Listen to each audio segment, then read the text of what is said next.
Ladies and gentlemen, hey, hi, how you doing? Welcome back to the channel. Thank you so much for stopping by.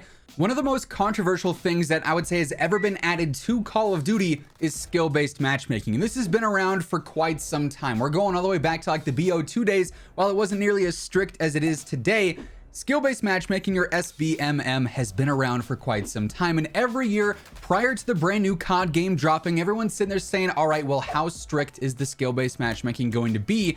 And curiously enough, obviously we've been talking a lot about Modern Warfare 2022 recently with a lot of the new leaks and rumors that have surfaced regarding it.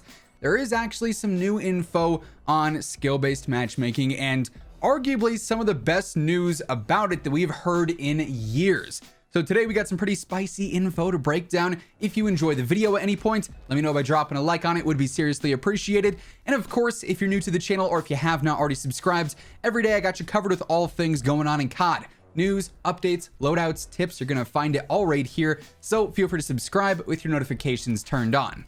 So first things first, and as always, whenever we are talking about Call of Duty 2022, Modern Warfare 2 or Modern Warfare 2022, whatever you want to call it, because we are still so far out from seeing this game launch, so many things could be subject to change, including its matchmaking system. And honestly, even the matchmaking system that we see at launch could be tuned post-launch to have more strict skill-based matchmaking, less strict skill-based matchmaking, ranked-based matchmaking. They could do whatever they wanted to with the matchmaking over the course of time. It's just simply changing how they want to prioritize things in game. But like I said, for the longest time, skill-based matchmaking has been a very controversial thing in Call of Duty for a handful of reasons. First things first, connection. In my opinion, ping should always be king. Having the best possible connection to a match should be the #1 priority, and over the years it's definitely been noticeable that skill-based matchmaking, trying to find the most competitive match, has sacrificed connection for players. It was, I think, a lot worse before. I still don't think it's very great now, but I think it's better than it was at one point in time. But there's even been Call of Duty devs that have come out and said, yeah, ping is king, and then the game drops, it fully releases, and there's very strict skill-based matchmaking, and it's very clear that ping is not the #1 priority in finding a match. So it's been a thing for quite some time. Another sort of side effect of this is now reverse boosting. Players going in and, you know, just taking death after death after death without getting any kills so that they have really bad stats. And then they can queue into a game that's full of very mediocre or average players. There's a whole list of things that are basically consequences of skill-based matchmaking, right?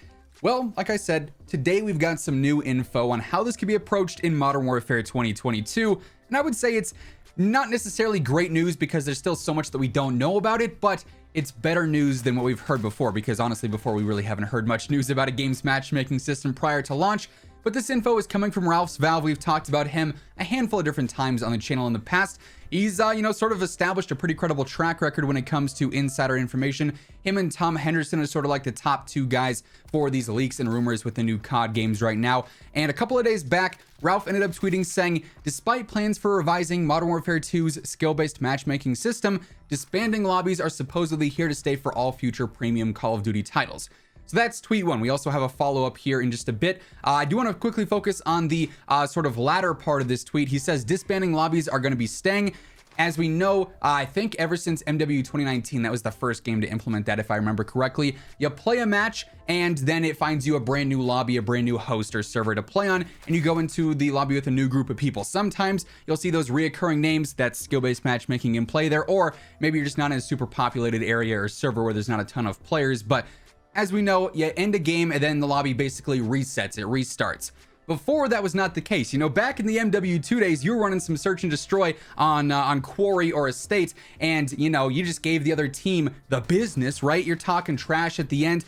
Everyone's saying, run it back. You got to go again. The lobby loads back into the pregame. You're still talking trash, and then you get to go for round 2. You want to go again for round 3, you can keep doing it until, you know, the server disconnects or you get bored and whatever the case may be there. Lobbies used to always be a thing, and honestly, I think it's kind of interesting that they're trying to focus more on building competitive matches, but they don't want that competition of like that trash talk in the COD community saying, all right, you know, we're going to stop your team this game, and then maybe you don't back it up, and then the other team's talking trash, you got to redeem yourself. That's sort of that competitiveness that I like personally, sort of feeling the fire, right? And it's not a thing anymore, obviously, so it doesn't seem like that's going to change anytime soon. We had it in MW 2019, we had it in Cold War, Vanguard. Obviously, Warzone doesn't really apply to that too much, but it doesn't look like disbanding lobbies is going to be changed anytime soon. But anyways, focusing back on the first part of this tweet here, revising the Modern Warfare 2 skill-based matchmaking system. What exactly does that mean? Well, that's exactly what somebody asked Ralph.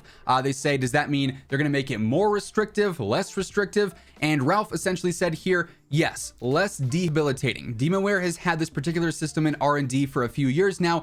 They're certainly against the idea of disciplining the better margin players, which essentially means that you get punished for being a good player.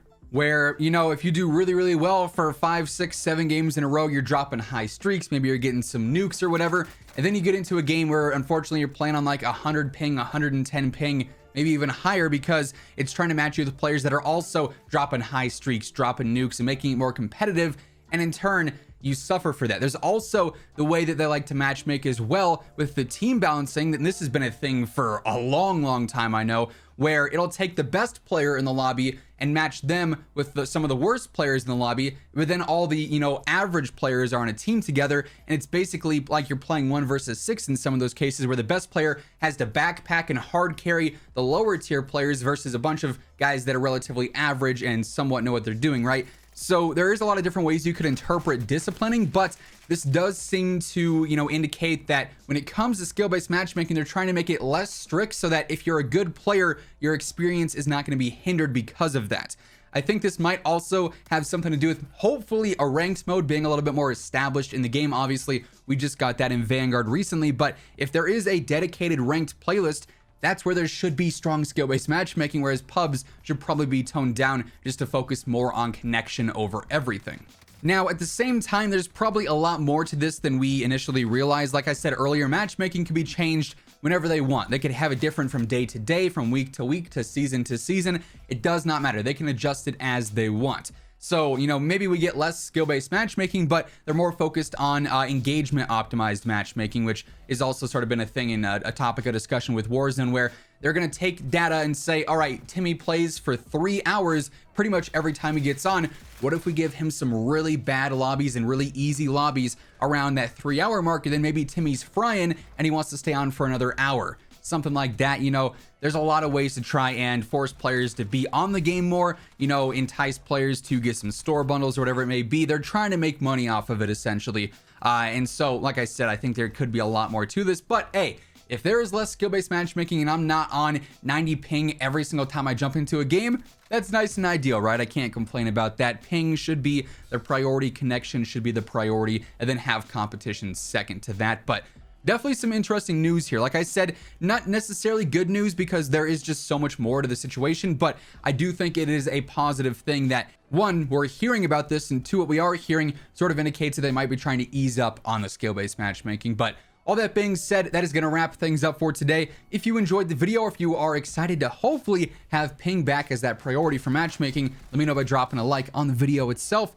And if you're new to the channel, or if you have not already subscribed, you already know I always got you covered with everything going on in COD, news, updates, loadouts, tips. You're going to find it all right here. So feel free to sub with those noties turned on.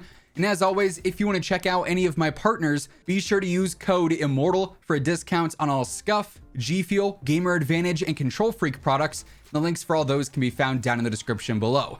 But once again, thank you so much for tuning in, and until next time, take it easy, have an awesome rest of your day, and I'll catch you guys later. Peace out.